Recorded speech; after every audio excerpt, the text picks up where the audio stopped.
ఓం గణానాం త్వాం గణపతిం హవామహే కవిం కవీనామృతమస్తమం జ్యేష్ఠరాజబ్రహ్మణాం బ్రహ్మణానుషణ్ణంతవేద్రసాదనం ఓం భూర్భువస్సదసవితుర్వరేణ్యం భర్గో దేవస్య ధీమహి ధియో యో న ప్రచోదయాత్. ఓం మీ టీవీ ప్రేక్షకులకు నమస్కారం.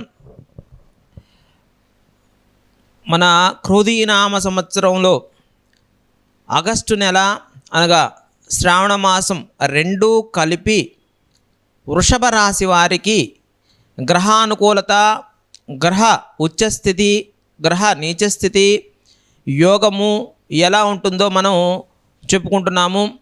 వృషభ రాశి వారికి వచ్చేసరికి కృతిక 2, 3, 4 పాదాలు, రోహిణి 1, 2, 3, 4 పాదాలు, మృగశిర 1, 2 పాదాలుగా మనం చెప్పుకోవచ్చు.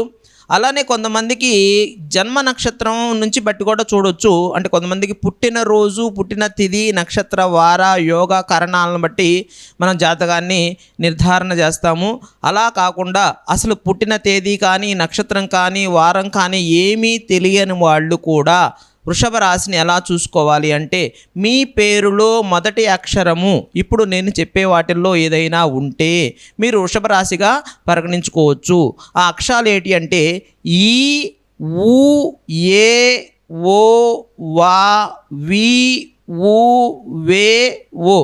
ఇకారంలో కానీ, వకారంలో కానీ, వేకారం కానీ ఇలాంటివి మీ పేరులో మొదటి అక్షరాలు అయితే మీరు వృషభ రాశిని చూసుకోవచ్చు.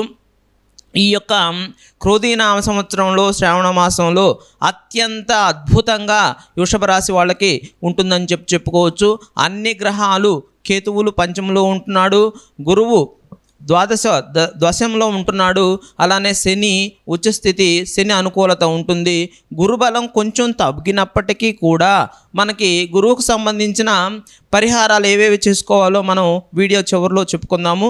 ఈ వృషభ రాశి వారికి గత 4-5 నెలల నుంచి పడుతున్న బాధలు ఏదైతే ఉన్నాయో వాటన్నిటి నుంచి పూర్తి స్వేచ్ఛ లభించి ఈ యొక్క శ్రావణ మాసంలో వెంకటేశ్వర స్వామి కృపా కటాక్షాలు ఖచ్చితంగా కలుగుతాయని చెప్పేసి మనం దృఢంగా చెప్పుకోవచ్చు.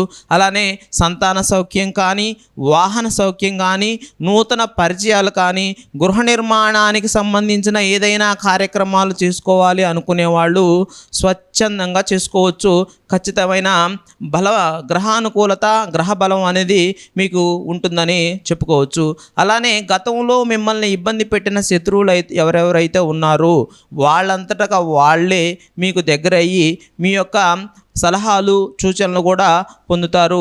ఉద్యోగపరమైన అభివృద్ధి, రాజకీయ పరంగా ఎవరైతే ఉన్నారో వాళ్ళకి మీరు చేసిన కష్టానికి సరైన గుర్తింపు పొంది ఇప్పటిదాకా మీరు ఏ గుర్తింపు కోసం అయితే ప్రయత్నం చేస్తున్నారో ఆ గుర్తింపు ఖచ్చితంగా భగవత్ సంకల్పం వల్ల మీకు కలుగుతుంది.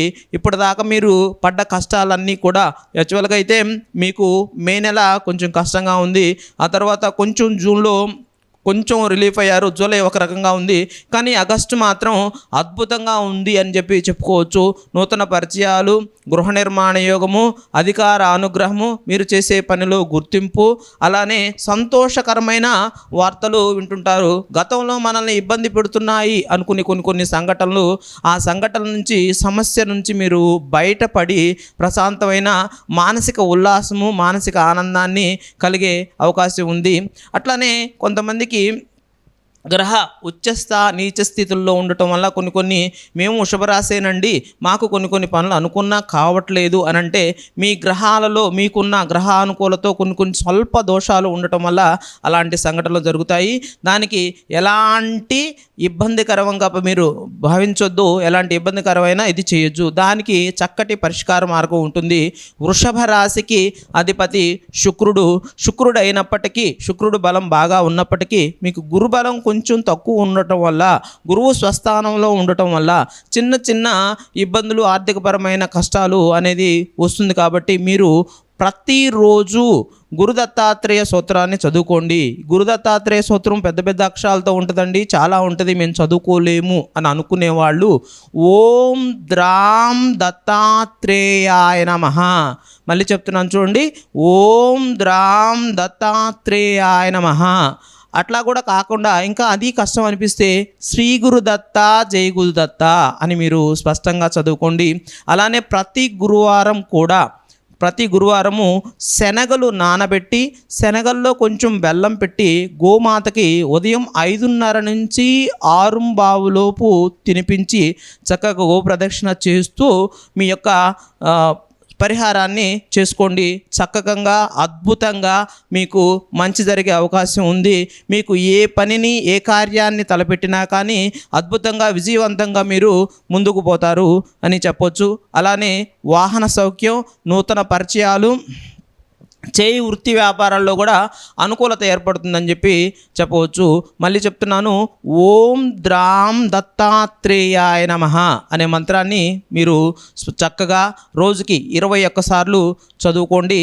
మీకు బయలుచేరేటప్పుడు కానీ ఎక్కడికన్నా మీది ఏదైనా కార్యానికి ముందు వెళ్ళేటప్పుడు కానీ మీరు ఖచ్చితంగా 4 లవంగాలు జేబులో పెట్టుకొని వెళ్ళండి. మీకు అనుకూల వ్యాపార అనుకూలత, ఉద్యోగ అనుకూలత, రాజకీయ అనుకూలత ఖచ్చితంగా ఉంటుంది.